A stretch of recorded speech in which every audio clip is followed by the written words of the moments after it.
Mengakhiri masa kepengurusan periode 2017-2022, DPD LDII Kota Bogor menggelar Musda yang ke-8, berlangsung di Aula Sri Baduga Komplek Pemkot Bogor berlangsung hari Rabu 14 Desember 2022.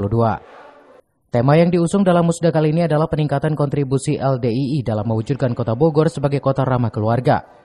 Hadir dalam kegiatan tersebut para ketua dan pengurus DPC LDII sekota Bogor, Ketua DPW LDII Jawa Barat, Ketua MUI Kota Bogor, Kasat Intel Kejari Kota Bogor, unsur TNI Polri dan Ketua MUI. Berkesempatan membuka kegiatan ini Kepala Badan Kesbangpol mewakili Wali Kota Bogor yang berhalangan hadir.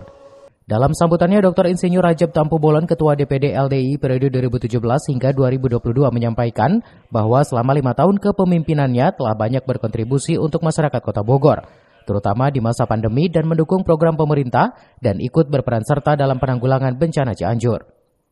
Musda 8 LDII Kota Bogor ini mengambil tema meningkatkan kontribusi DPD LDII Kota Bogor menuju pencapaian visi menjadi kota ramah keluarga.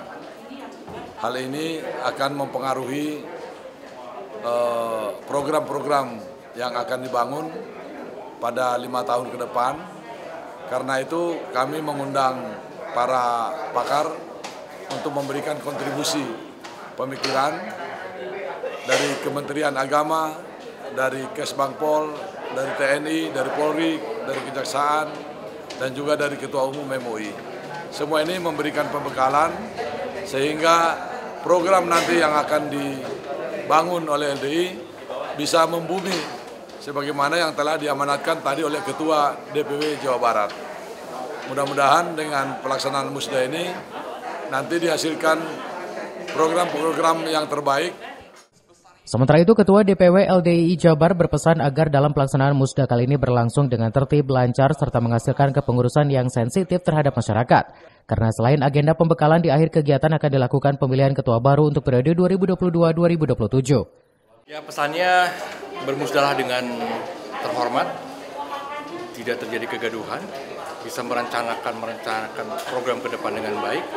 Harapannya terpilih ketua yang kredibel, punya dedikasi, punya semangat untuk mengurusi organisasi, karena organisasi ini nirlaba, tidak non-profit, sehingga dibutuhkan semangat dari para pengurusnya mengurusi organisasi ini.